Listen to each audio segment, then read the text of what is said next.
Hey folks, Mike Shrew is here with the Antler Collector, and could you imagine a set of sheds like this laying out in the crop field and finding them? I really can't, but it happened in 1989 in northeast Kansas. So these sheds were picked up on Thanksgiving Day. In a sense, they weren't really picked up by humans, they were picked up by dogs. During the dinner on Thanksgiving Day, the grandfather said, "Hey, let the dog out. It needs to use the restroom." So the grandkids let the dog out, and about 3, 4 minutes went by, and the dog came back to the house carrying this tremendous 141-inch, 4 pound, 2 ounce antler. So the grandpa said, "Hey, as soon as we get done eating, we're going to go look for the other side."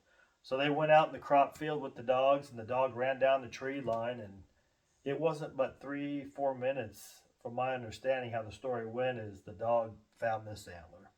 This side is 4 pounds 6 ounces, scores 150 and 2/8.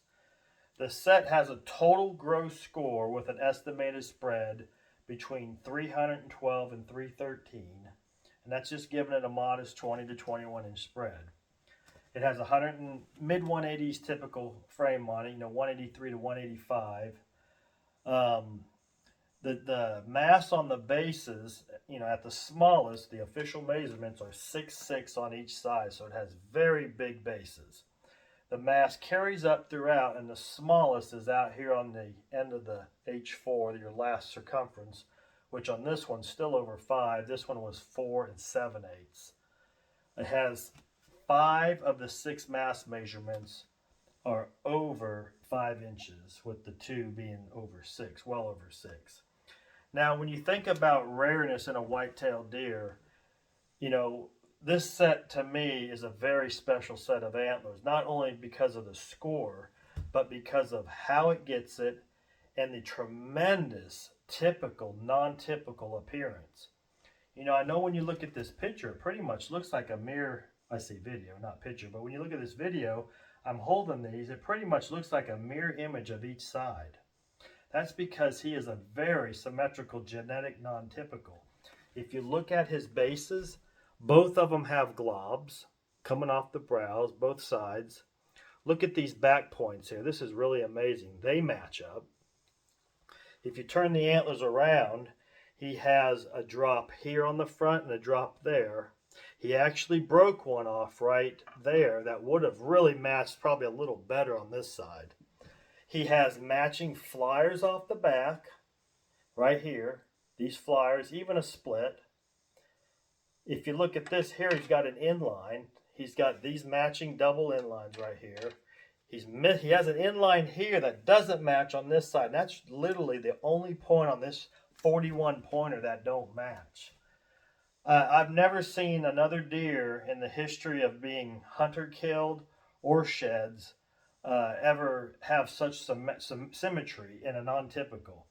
It even has a broke point here, and look at that, it has the match right there. It's truly a genetic freak. And this area, I know it well. I've shed hunted it, and I've really never seen anything like it until about 5 years ago. That there was a set of sheds found that was pretty good size there that do kind of resemble this. So the genetics are still in the area. We just got to get the right combination with the doe to really spit out another huge set, but who knows if it'll ever happen. These are pretty heavy sitting there holding them out in front of me, I'm not going to lie. So I just wanted to share this with you. These are the Bath sheds. They became known as the Bath sheds over time because Jim Bath, a bow hunter, was hunting this deer, and he actually acquired these antlers, and he had them for quite some time. So they got the name attached to him as the Bath sheds. It was the Roberts family that actually discovered these, and what a discovery. Thanksgiving Day, of all days, very early for a deer to shed. You wouldn't think a deer would shed that early, but maybe he got hurt. It's possible. But all I can say is it's a privilege just to hold these antlers, and to own them is another thing. So I wanted to share this with you. These are the Bass Sheds 312 gross. 313, depending on the spread.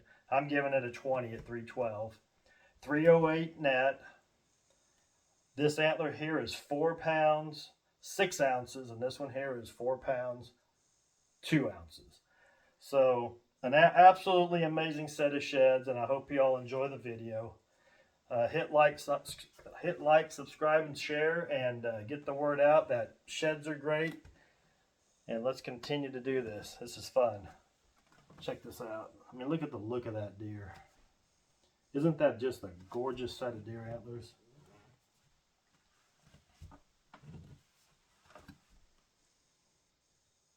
Just a fabulous deer. Actually, at the time these were found, if that deer would have been killed, it would have been a world record hunter kill. So it had a lot going for it. You know, it's really amazing that in the same time frame, the Minnesota Monarch was walking. And the next year, the Minnesota Monarch was found with the 345-inch gross set, which beats these, and they became #1. So it's really amazing in a year's time that there was a world record, walking world record right here, hunter kill. If it was a hunter kill, it would have been a world record. It was walking. And then the next year, the Minnesota Monarch, which could have possibly very well likely have been the largest whitetail of all time if killed. And 1989, back-to-back years. The crazy thing is in 1989, when this was found, it was only found 5 miles from where I grew up. And it was a drought year, the driest year that I had ever witnessed in the state of Kansas. We had a dust storm and the creeks were dry. So I don't know what to think, why he grew so big that year. I've talked to farmers and got my kind of come to a conclusion that the minerals in the ground were really sucked up in the plants and allowed for this deer to eat vegetation that was extremely high in nutrients. And we did have a little bit of rain, maybe like 18 inches throughout the year when we normally get closer to 40. So we had rains. It wasn't like it was completely dry. So what rain we had, the vegetation absorbed all the nutrients out of the ground and allowed for extremely nutritious food. So anyway, I hope y'all have a great day. Enjoy this Labor Day and enjoy this video. Share it. Get it out there. We want to talk about big sheds. The more we talk about it, the more people know, the more likely a set comes out of the woodwork. They're out there. We just got to discover them. Y'all have a great day, and we'll catch you on the next video. Thanks.